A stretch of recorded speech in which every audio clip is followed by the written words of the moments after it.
Hey, how's it going, guys? It's me, your Death01 here, back with another video. This time I'm going to be giving you a guide on the game Battle World Kronos. Just a beginner's guide for people who might be starting the game, because this game is very confusing at the start, and if you've never played a game like this, then a turn-based game like this, then you're going to have a very difficult time trying to understand everything and how units work and how to, control the game and everything like that.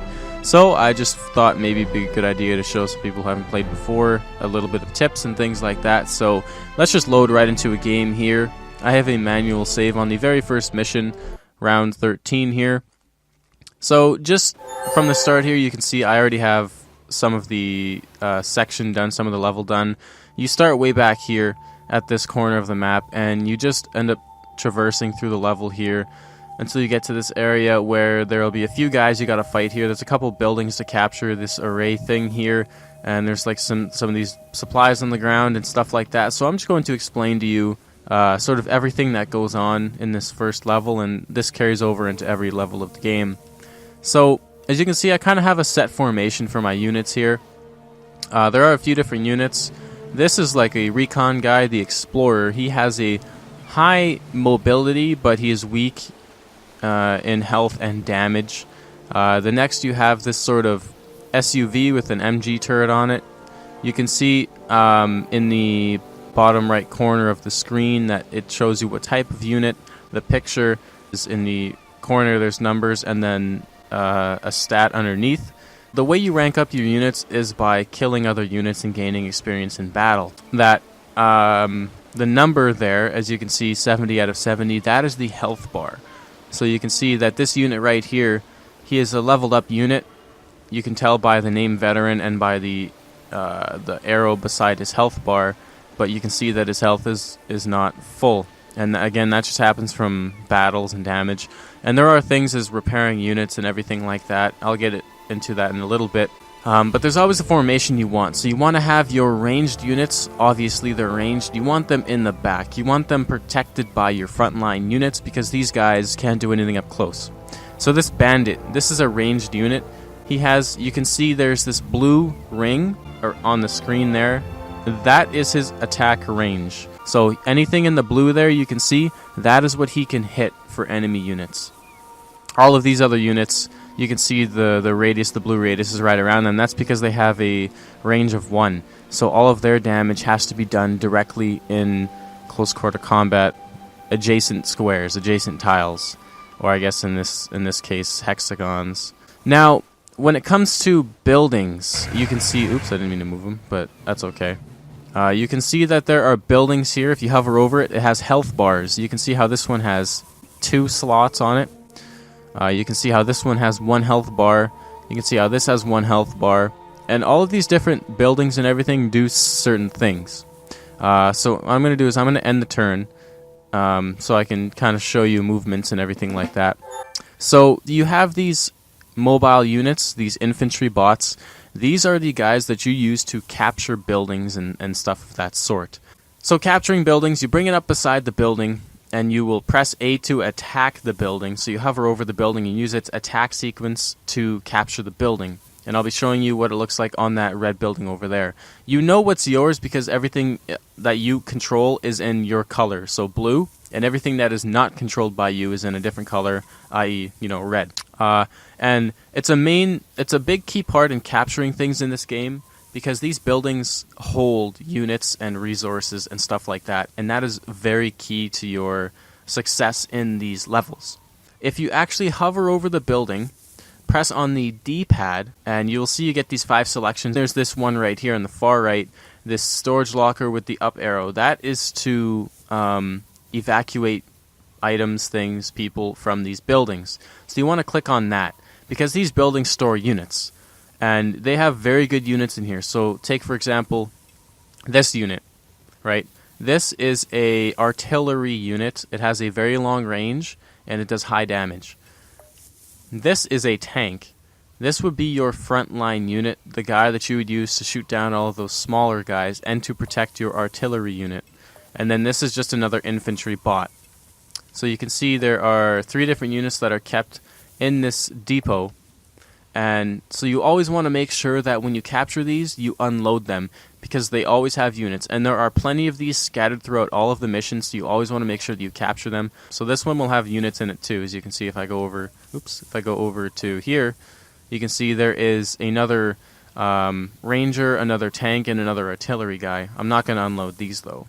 And so I'm going to show you what it means here about the attacking. So you can see I have one to move, and then I have one to attack. So this building is half captured now, you can see, because I'd used one attack action. Now this has one more action required to capture it. And I will also show you these units here. So you can see this tank right here. It has a pretty slow movement, but this one only has one movement. You cannot move twice. That's because that third icon there, that sort of crosshair, that is an insignia for it is only used for attacking. If you have the star, that means you can use it as attack or movement, but the crosshair is used only for attacking. And when I hovered over these resources on the ground, you can see that little circle that popped up, that 0.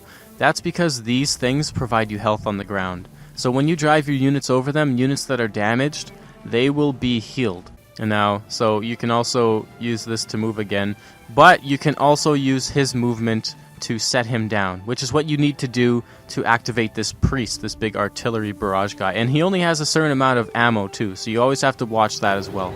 I'm just going to move him over there. Now we're going to end this turn,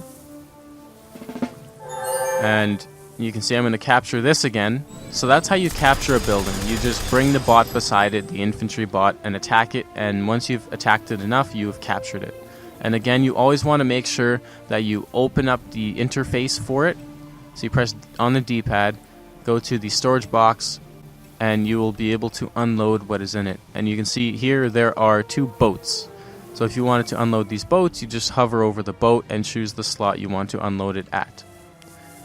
Now, so you can see about healing. Again, these things on the ground are things to heal you with and replenish ammo. So if you walk over it, you can see his health is 84 out of 100.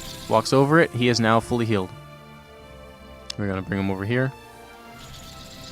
Okay, so this artillery, the priest, you do have to set him down to be able to use it. And in order to do that, you have to use the D-pad. And you can see there is this insignia in the far right corner here. That is the sort of action button for this specific unit. If you press that, it will lock him down. So what you want to do is move him into place.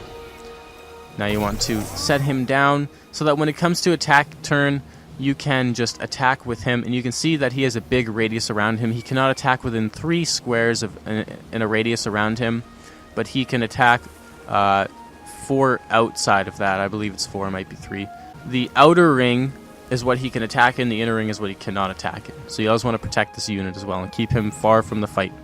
And then from there, now that you have all of your units out, you know, you can engage in your battles. Again, make sure you have your ranged units in the back, your frontline units in the front.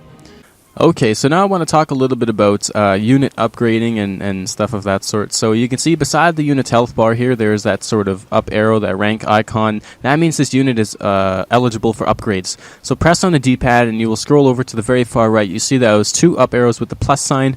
That is the icon you want to click on to then be able to upgrade your unit. So you can see on the screen there are 5 different choices you can choose from. You can choose for the increased armor, so your unit will take less damage when it's being hit. You can choose for the increased movement so that you can have more mobility throughout your turns. You can choose for the unlimited amount of counter attack, so that means whenever your unit is attacked, it will be able to counter attack to each unit that attacks it. You have the increased damage so that your unit can do more damage to other units. And then finally you have the last option to choose for just a quick heal, an instant heal for that unit in a sticky situation. If, say, your unit is in the middle of a battle and you just need him to be full health so that you can survive the fight, that would be a viable option.